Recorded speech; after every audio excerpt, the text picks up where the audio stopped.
A prologue through the veil. From the book Illusions, Realities, and Clarities. We live in a world layered with masks. Masks of culture, masks of language, masks of belief. And behind these masks lie the illusions we mistake for life. An illusion is not a lie in the crude sense. It is subtler. It is a story once useful, now overextended. It is a shadow mistaken for substance, a survival pattern worn into identity. Illusions give us order, comfort, belonging, but they also keep us small. They trade our awe for certainty, our flow for control, our freedom for approval. Reality, then, is what we inherit when illusions harden. It is the weight of systems, doctrines, and expectations pressed upon the individual and the collective. Reality becomes a theater in which humanity plays roles scripted long before birth. And we call this theater truth. But clarity is different. Clarity is what breaks through when illusions collapse and realities are seen for what they are. Temporary agreements. Clarity is not another illusion. It does not cling. It does not bind. It simply reveals. This book is a map of unveiling. Through the fourfold voice of history, science, philosophy, and spirit, we will journey into the illusions that have shaped individuals, relationships, and civilizations. Not to condemn them, but to understand them. Not to destroy them, but to see through them. For only when seen clearly can an illusion dissolve. The chapters that follow will name what has long been hidden: certainty, productivity, control, identity, love, harmony, scarcity, time, power, salvation. Each one is a veil. Each one has kept humanity from remembering what was always here. Clarity is not something to be achieved. It is what rises when illusions fall away. So let us begin, not by seeking answers, but by daring to see through the veils that have blinded us. For in the unveiling, we will not just glimpse truth. We will remember ourselves. Trash Chapter 1, The Illusion of Certainty, How History Built It, Science Questioned It, Philosophy Undermined It, and Spirit Dissolved It. From the book, Illusions, Realities, and Clarities. Introduction, Why We Cling to Certainty. Certainty is a comfort we have mistaken for clarity. It is the architecture of safety, constructed by a mind that fears the unknown. But the soul does not need certainty to feel safe. The soul is rooted in the infinite, which cannot be defined, cannot be pinned down, cannot be known in full. Still, we try.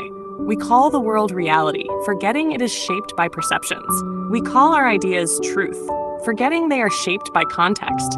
And in doing so, we veil ourselves from the very freedom we crave. The illusion of certainty, then, is not merely a philosophical problem. It is the hidden structure beneath systems of control. The unspoken virus in the collective mind, the subtle thief of our awe. This fourfold voice unfolds the illusion of certainty through the pathways of history, science, philosophy, and spirit. Not to shame our seeking, but to awaken our remembering that it was never certainty we needed. It was presence. It was surrender. It was love. History, the invention of certainty, from myth to mechanism. Throughout human history, certainty has been used as a tool to build civilizations, but also to colonize minds. Ancient people lived within mystery. The stars were alive, the earth was sacred, and myth was not literal, but luminous. But with time came power, and with power came control. And control required certainty. In Karen Armstrong's A History of God, we see how monotheism emerged not merely as a spiritual evolution, but as a social consolidation. A single, knowable, commanding God offered more stability than the unpredictable forces of polytheism. Certainty brought order, but also hierarchy. Religious truths were no longer stories, they were doctrines. To question them was to rebel not only against heaven, but against empire. The Council of Nicaea in 325 CE was a turning point in this architecture of certainty. The Jesus story was canonized into a singular, unchallengeable narrative. Gospels that allowed for ambiguity and mysticism, like the Gospel of Thomas, were cast aside. As Elaine Pagels argues in the Gnostic Gospels, the early Christian movement was rich in diversity, but only one path was deemed true. Truth became law, and law became control. Later, during the Enlightenment, certainty took a different form. Science and reason replaced scripture, but the addiction remained. Certainty shifted from church pews to laboratories. As Michel Foucault observed, institutions like medicine, psychiatry, and education developed regimes of truth, authoritative discourses that dictated what could be known, believed, and enforced. Certainty became secularized. It became systemic. Colonial powers spread this certainty across the globe. European explorers believed in their superiority not just militarily, but epistemologically. Other ways of knowing, intuitive, ancestral, communal, were dismissed as primitive. As Ngugi wa Thiong'o writes in Decolonizing the Mind, language and education were weaponized to instill Western certainty in the minds of colonized peoples. And once a mind is certain, it stops listening, it stops wondering, it stops becoming. So while certainty gave rise to progress, it also buried wisdom. The history of certainty is not just a tale of what we claimed to know, but of what we were forbidden to question. Science, the collapse of absolutes, uncertainty as a principle.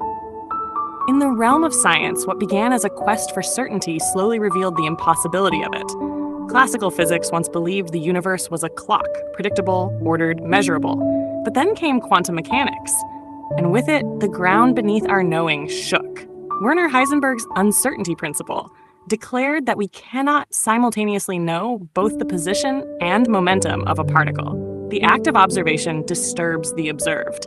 The universe is not passive, it responds, it fluctuates, it hides. Niels Bohr offered the principle of complementarity. Opposing truths can both be valid depending on the perspective. Light is a particle. Light is a wave. Truth is not fixed, but relational. Carlo Rovelli, in Reality is Not What It Seems, expands this notion further. He argues that time is not a universal flow, but an emergent property, different for different observers. In his theory of loop quantum gravity, space itself is granular, woven from quantum loops, not smooth and absolute. Reality dissolves beneath our assumptions.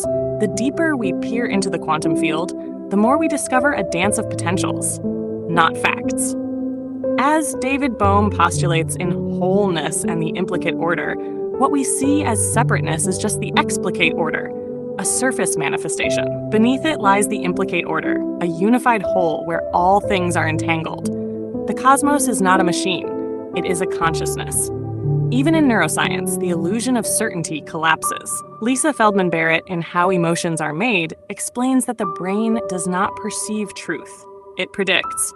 Our brain is not a passive recorder, but an active interpreter, constantly guessing, filtering, and updating. What we call reality is a construction of probabilities. We don't react to what is, but to what our brain believes should be. Science, once the high priest of certainty, now reveals its opposite. The more we know, the more we realize we cannot know completely. And in this, a new kind of truth emerges, one not built on fixity, but on humility. Philosophy, the disruption of dogma, knowing that we do not know. Philosophy has long been the torchbearer of sacred doubt. From the ancient Greeks to postmodern thinkers, philosophers have stood at the edge of the known, asking the forbidden question. What if we're wrong? Socrates began this tradition with a simple but radical claim: I know that I do not know. This was not a confession of ignorance, but a declaration of awakening. To know one's unknowing is to be open to wisdom. As Plato records in the Apology, it was this very stance that made Socrates the wisest of men, not his knowledge, but his awareness of its limits. Centuries later, René Descartes doubted everything he had been taught. In his Meditations on First Philosophy, he dismantled the house of knowledge brick by brick until only one thing remained. Cogito, ergo sum, I think, therefore I am. But even this foundation was fragile. Descartes' thinking self was isolated, disembodied, disconnected. The attempt to ground certainty ironically led to disconnection from the world. Friedrich Nietzsche, in contrast, rejected certainty as a form of cowardice. In Beyond Good and Evil, he argued that all truths are interpretations, shaped by will, perspective, and power. The pursuit of certainty, he said, was often a mask for the fear of chaos. There are no facts, he wrote, only interpretations. In modern times, Jacques Derrida and Michel Foucault extended this critique. Language, meaning, and identity are not fixed, but fluid. Every structure of certainty carries within it the seed of its undoing. Certainty, they revealed, is often an illusion maintained by repetition, ritual, and power, not by evidence. Yet philosophy does not leave us in despair. Simone de Beauvoir, in The Ethics of Ambiguity, offers ambiguity as a higher ethic. To live without false absolutes is not weakness, it is courage. To choose to act, to create meaning in a world without guarantees, is to be fully human. Philosophy, then, does not destroy certainty. out of cynicism. It dismantles it so that we might find truth, not in the unshakable, but in the unfolding. Spirit, the sacred unknowing, from belief to being spirit, lives where certainty dies. It breathes in the space beyond thought. All great spiritual traditions, at their mystical core, do not call for knowledge, but for surrender. In The Cloud of Unknowing, the anonymous 14th century author pleads with the seeker, abandon what you know about God. For God cannot be grasped by intellect, only by love. You must step into the cloud, he writes, and let it blind your knowing. What a beautiful invitation. Not to see, but to be seen. Not to understand, but to be undone. Meister Eckhart, the mystic theologian, said, "I pray God to rid me of God." He did not mean to lose faith, but to transcend the idol of certainty that masquerades as the divine. The true God, he taught, is beyond name, beyond image, beyond thought. The closer you get to the infinite, the more your certainties dissolve into silence. In the East, Zen Buddhism carries this same spirit. Not knowing is most intimate, says Zen Master Joshu. Enlightenment is not the accumulation of answers, but the collapse of questions. It is the fall into now, into nothingness, into everything. Even in modern spiritual psychology, we see this truth. Eckhart Tolle, in The Power of Now, teaches that the present moment holds no certainty, only presence. And presence is enough. The mind seeks certainty, he writes, but presence seeks surrender. Spiritual awakening is not arriving at perfect knowledge. It is becoming spacious enough to hold mystery without fear. When we release the illusion of certainty, we do not fall, we rise. We float, we trust.